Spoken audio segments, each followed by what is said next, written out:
I can tell you this. I came back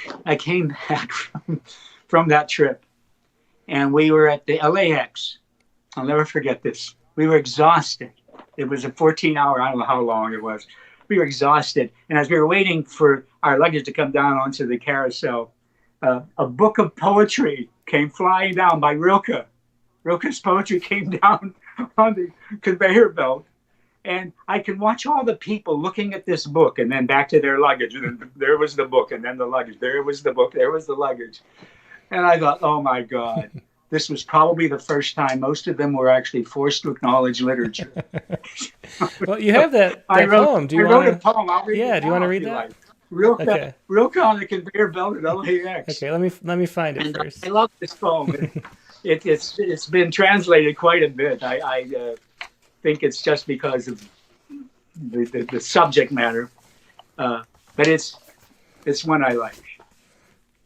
A rick of pages, it falls hardly noticed into motion, and down the track unspined it cycles time between a rucksack and laundry. A book no thicker than a wallet or a comb, it is the unworthy carry-on newly bought, colliding with a carpetbag or streamer on the unlikely navigation into being where it's not. Each passenger has watched it circle more than once, a bold intrusion into the archipelago of things familiar. There's no fixed point of concentration, no laughter, no elation when the eyes dissect the slow descent of baggage into orbit. As if by taking up an arm strap, each handler slews a body to the spars of his shoulder. Had Rilke himself fallen, unbound, lying in the United States, he would have passed unnoticed by the baggage check or porter, who failed to think it odd or such a pity to tag him at the lost and found. How many miles had his words trespassed? How many cities, alive, unread among so many ports of authority? A gold leaf of art, so grand in the pall of memory, it gives the mind encouragement to survive. Unless, unsung like a soldier's duffel duty bound, fear spreads its tarp along the spine of language. Creation can end this way, abrupt or final, like travel to the ends of the world with no intent or vision, but destination. Yeah, that's one of my. And that I specifically wrote about the censorship that was running in not only in Russia and Soviet Union and in Czechoslovakia and the rest of them, but also I think I've forgotten the congressman who was introducing censorship into the schools and the libraries and stopping books from being read. So the book really that last stanza dealt with that part. Yeah, that plays into something I was going to ask about, because the idea of reading in front of 10,000 people in other countries and being so loved, like you're so supported by the government of Czechoslovakia, more than any poet probably in the United States is supported by the government here, I think. Why do you think it is that poetry is appreciated more, especially in Eastern European countries, but South American countries too? Yeah.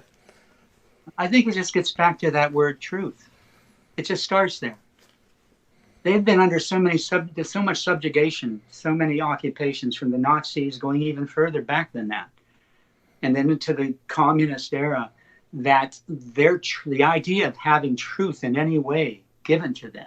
This is something that we have to deal with in this country right now, where it's the idea of lies, and the ability to just put that out there has literally cost us quite a bit in terms of our preservation of a constitution, in a sense.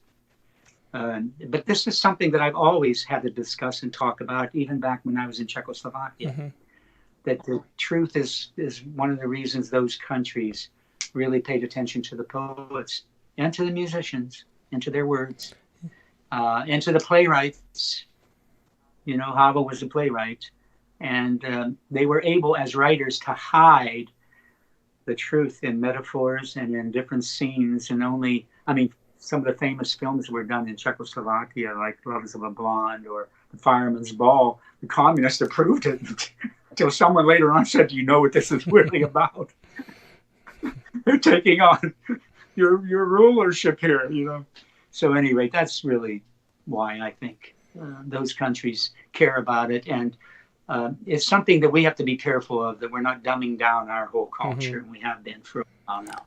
We've become a bit of a post-book reading generation because of high tech, because of so many other things that have entered what I call the new media have come in. And so we need to return to book reading and to novelists and the great prose writers who gave us, and the poets that gave us the truth. And this is where I want to be always. And that I know that I'm spreading that in foreign countries, and that I become a voice of that.